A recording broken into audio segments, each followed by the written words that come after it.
Ok, estamos de volta com o Diário do Esporte, ao vivo aqui na sua TV Rio Branco, canal 8.1. Agora são 12 horas e 41 minutos no ar. Não esqueça, daqui a pouquinho, uma das nossas entrevistas no programa Entrevista da Tarde será com o empresário, jovem empresário Manuel Paim, que foi homenageado, teve seu trabalho reconhecido, melhor dizendo, na tarde de sábado passado, lá no Museu dos Povos Acreanos, na abertura do ano, no ano acadêmico, feito então pelo presidente da Academia Acreana de Letras, o nosso colega de trabalho aqui, ele tem um programa aqui, Mais Cultura, Adalberto Queiroz, que é também professor, um dos imortais.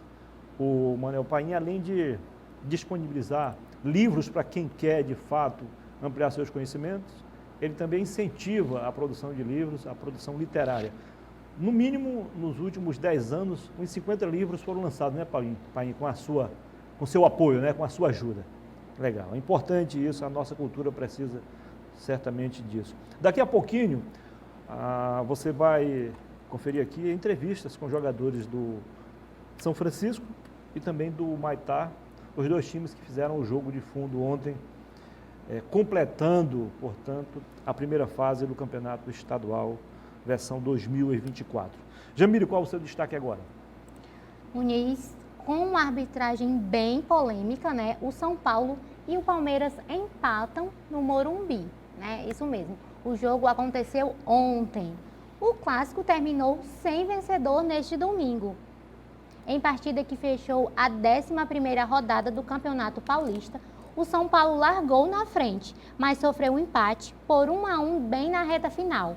Os jogadores do São Paulo e membros da diretoria ficaram revoltadíssimos com a arbitragem e tiveram até que ser contidos pela Polícia Militar. As contestações do São Paulo são em relação à não expulsão do Richard em uma entrada bem dura em Pablo Maia e o pênalti que não foi marcado, né, por uma possível falta dentro da área em cima de Luciano. A gente tem aí o vídeo com os gols da partida.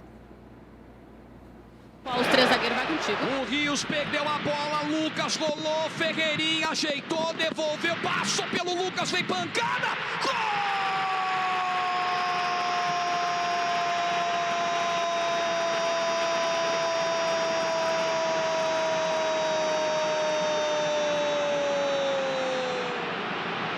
Do São Paulo!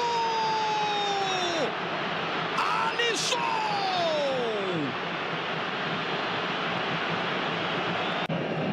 Veiga, levantamento, Murilo e Rafael subiram, o Murilo tá caído com as mãos no rosto, o Murilo ficou caído lá na área, hein? Jogada seguiu, Lázaro ganha o lateral. E o Murilo tá lá dizendo que foi atingido, hein? Cobrança enorme do Abel aqui. É a reclamação de um possível pênalti lá no lance com o Murilo. O Candançan vai ao monitor. Fez lá o debate com a Daiane. E atenção, pênalti! O Rafael vai saltitando ali em cima da linha. Lá vem Veiga, pé esquerdo. Gol!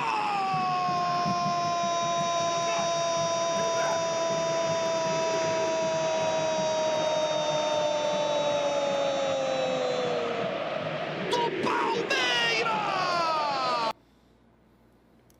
Com esse empate, o time do São Paulo ele vai precisar vencer o Ituano na última rodada para confirmar a classificação e não depender do São Bernardo. Já o Palmeiras está tranquilo, ele já está classificado, cumpre tabela para terminar a primeira fase com a melhor campanha do estadual. Foi um jogo bem polêmico, hein, Muniz? Muito. Eu não costumo fazer crítica à arbitragem. Por quê? É muito fácil o dirigente, o treinador, ou até mesmo o jogador erra pênalti, o treinador escala errado, mexe errado, o dirigente contrata errado e depois bota a culpa na arbitragem por 1 ou 2 erros. Isso é normal.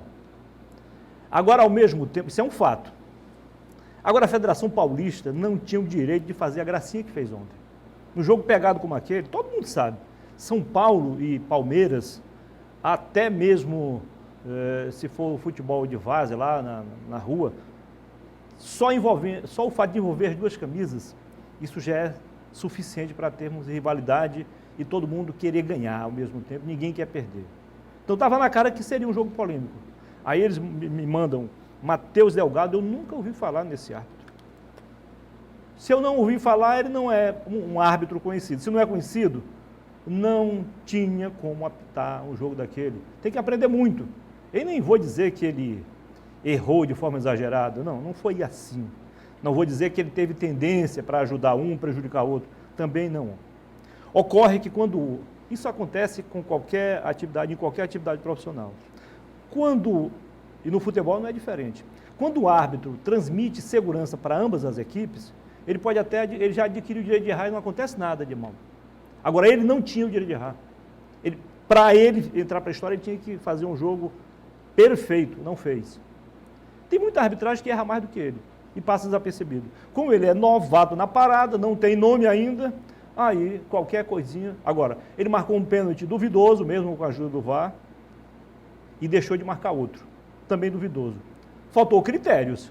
Se marca um pênalti, que não é aquele pênalti mesmo, por que não marcou o outro? Eis a pergunta. Ou então não marca nenhum, pronto. Se ele não tivesse marcado nenhum pênalti, se ele tivesse expulsado o jogador que entrou de forma desleal, está lá a marca no pé do adversário. Todo mundo viu. Certamente, ele não dormiu legal ontem, porque sabe que errou e errou feio. E foi um erro que pode ter determinado o empate.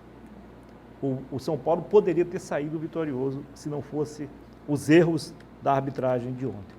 E aí a arbitragem também, os árbitros precisam entender que o Abel Ferreira é um excelente técnico, para mim é o melhor da América, disparado, no momento. Agora que ele interfere diretamente, interfere. E em alguns momentos ele quer pegar o apito.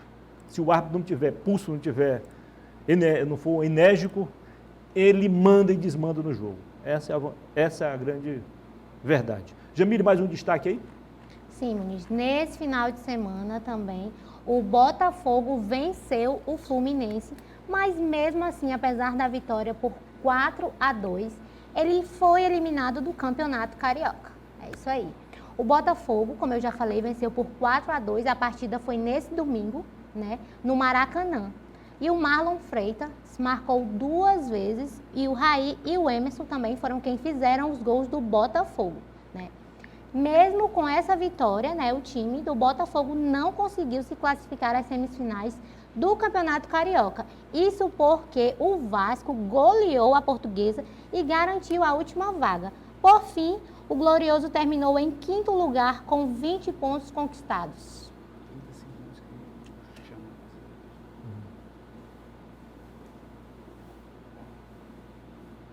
Muniz, Botafogo eliminado. Pois é, eu achava que o Botafogo ia conseguir, porque não dependia só dele, né? Não. Como eu falei aqui. Como ele fez o a parte Vasco, dele, né? isso. Ele fez a parte dele. Mas lembra que eu falei? Se você tiver de depender de um ou dois, pode ter certeza que está ferrado. Ninguém vai ajudar o inimigo, não ajuda. Botafogo... Ele dependia do Vasco, o Vasco goleou a Portuguesa. Sim. E agora ele foi desclassificado. Então não adiantou ter goleado o Fluminense. Pouco ou quase nada não adiantou. Na verdade, que o Botafogo precisa repensar. O time que estava com pinta de campeão brasileiro, aí passou 90 dias sem ganhar de ninguém, 10 jogos sem vencer, só perdendo e empatando, e aí entregou de mão beijada um campeonato que estava na mão já, né? É isso. Nem sempre, às vezes, o investimento resolve. O Botafogo fez um grande investimento. É um time que tem um presidente rico, milionário, assim como o Palmeiras tem uma milionária. Mas nem sempre dinheiro resolve. Se resolvesse, o Ronaldo tinha resolvido também o problema lá do Cruzeiro, que é um time fraco. Esse time vai acabar matando o Ronaldo de raiva. É muito fraco o Cruzeiro também. É isso. Para a nossa realidade aqui, teremos sequência, depois de amanhã, quarta-feira, Campeonato Estadual de Futebol Profissional.